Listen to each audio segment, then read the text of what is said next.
मु संक्षेप कहवाई चाहिए। तो आमर प्रथम जितेबाला आम हल कर सारापर जितेबाला आम धान रोऊ रोईबा टाइम रे आपणकर जेतिकी सार मारुछन्ति तार अधा सार सहित आपणकर 4 केजी भूबिटा को मिक्स करके आपण जमी रे प्रयोग करंतु। आ जदि जो माने ऑर्गेनिक पूरा संपूर्ण रूप से ऑर्गेनिक करने पई चाहउछन्ति ताहले आपणकर 8 केजी भूबिटा सहित इको हरियाली मिक्स करके आपण जमी रे प्रयोग करंतु।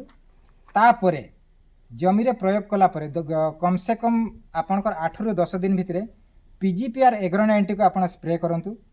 एवं पीजीपीआर एग्रो 90 स्प्रे करबा परे आपणकर आउ जो 10-20 दिन भितरे बा विदिन आपणकर जेतिकी बयस होइथिबो धानर बयस 20 दिन रु 25 दिन भितरे सेते बेले आपण पुणी इको हरियाली आपण जमी रे प्लस आपणकर भूबिटा 4 केजी को प्रयोग करंतु।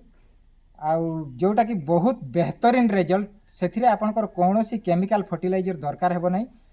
पुणी जेतेबेले आपणकर थोड़ा सार पई आमे जो यूरिया देई थाउ ताकू आपण स्किप करिकी आपणकर पीजीपीआर आ एग्रो 90 मारंतु। आ सेइथिरे ही आपणकर धानर फसल बहुत बढ़िया हेबो।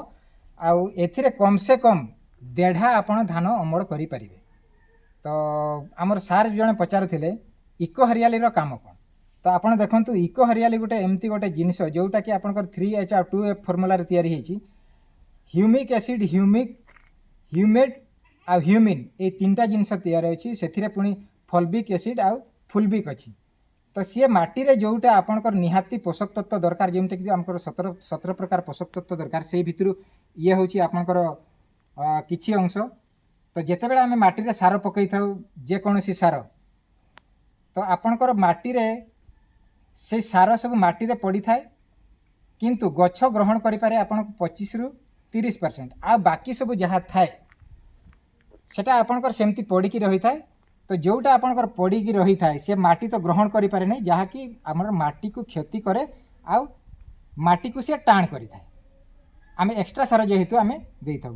तो इको हरियाली जदि आमे पकोउछु जमी रे ताहरे कोन हबो आपणकर जो खाद्य सार से 25 रु 30% से खाइबो किंतु आ जो 70% जो आपणकर माटी रे थिला सेईटा को से आपणकर माटी रे से मिसई देबो। जदि आपणकर माटी रे मिसिला ताहले जहाँ सब आपणकर चेर अछि फसल रो से चेर आपणकर स्प्रेड करिवो आ सेईटा को भी पुणी से खाई परिवो। एई पई आमे वर्तमान यूरियाटा को आमे संपूर्ण रूप स्किप कर दउछु। आपणकर यूरिया नाइट्रोजन सफिशिएंट नाइट्रोजन जेहेतु आपणकर सफिशिएंट अछि तेणु आमे नाइट्रोजन टाको स्किप कर देबा।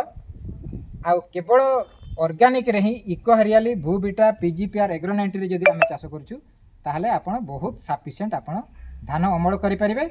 आ गोटे जिनिस होउछि कोन आमे जो पेस्टिसाइड द्वारा रोग को जोटा आमर स्लो पॉइजन आमंत्रण करूथुलु बा खाउथुलु सेइटारु आपण दूर हेई परिबे। तो बहुत बहुत धन्यवाद। मु आशा करूछि ए वीडियो देखि कि आपण माने समस्त या को व्यवहार करिवे। नमस्कार।